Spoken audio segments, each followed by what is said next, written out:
a video about basically being kind to yourself, but there's quite a few important things that you need to think about, why you'd want to do this and how you'd want to do this. But in case you don't know who I am, I'm V. I'm founder of Essentially Evolving. I'm a therapeutic core shamanic practitioner, but I also do lots of crazy other things, like I'm a trauma-informed maths tutor, and I home educated my kids. And I did a philosophy degree, so I've got lots of different hats and things that I do. And I'm going to be doing some knitting whilst I'm on the live, because I'm making some lovely things for people. So there's something that I learned as part of my shamanic training, and I do my training with the wonderful Paul Francis of the Three Ravens College of Therapeutic Shamanism. And it's called the Loving Kindness Meditation. And what I love about it is that you start with yourself. And I think this is sometimes where we get mistaken, like kindness is seen as being kind to other people. So I want to talk a bit about that, and then I'll go through how you do it. So as I said, I wear a lot of hats. I run a couple of businesses. I'm looking after an ill husband. I've got 2 neurodivergent children. I'm neurodivergent myself. We all discovered that over the last 5 years. So taking the time to be kind to yourself isn't something that I always find easy to do. So what I love about this is it's really quick and simple to do. And that means I can fit it into my life, and it doesn't need to take a lot of time. It doesn't become a chore where it's like, oh, I've got to be kind to myself, or I've got to, do all this self-care stuff, and then feel like I just don't have enough time to do it, and then it just goes by the wayside because I've got so many other things going on. So, I mean, you can make it longer, you can make it into a bigger meditation practice. If you're someone who does meditation, then I'd definitely put this as part of the practice you already do. But what I love about it is you can make it like really, really quick and just fit it, do it whilst you're making a cup of tea, or whilst you're sitting in the car waiting for something, or, you can just fit it in like really simply. So, and that's the main thing. That's the main thing I like about it.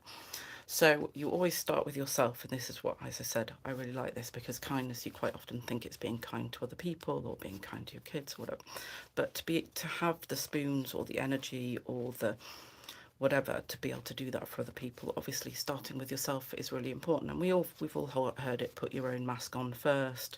You can't give from an empty bucket.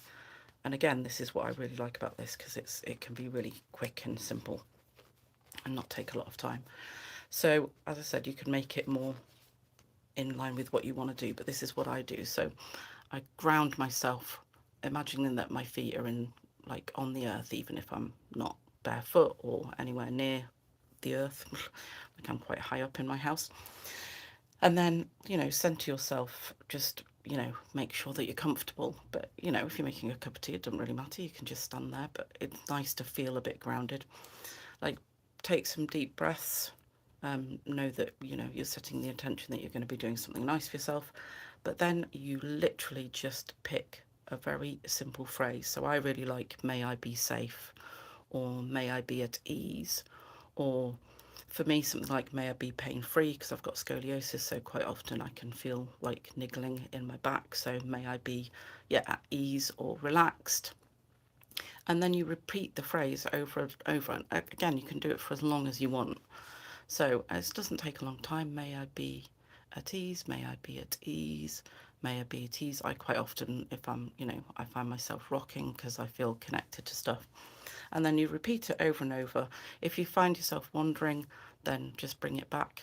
It's a really simple phrase, may I be relaxed, may I be relaxed, may I be pain-free, may I be pain-free.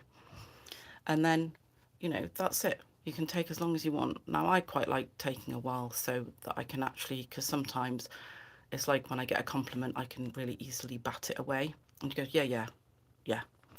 But what I like about this is you can keep repeating the phrase until you can actually feel it somewhere, like in your bones or in your gut, or suddenly you feel like a deep sigh come through you, like your nervous system is like calming down.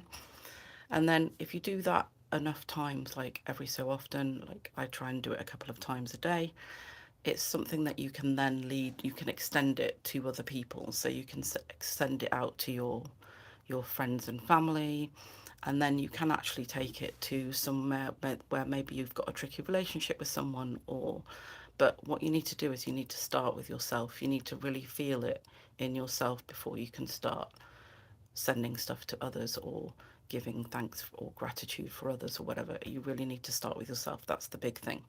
You need to start with yourself. Make it just part of your everyday routine, like I say, when you're making a cup of tea or brushing your teeth or whatever. But you always have to make sure you've got it in yourself before you start giving to anybody else. But whatever you do, remember you're amazing, because that's the main thing. Okay, take care.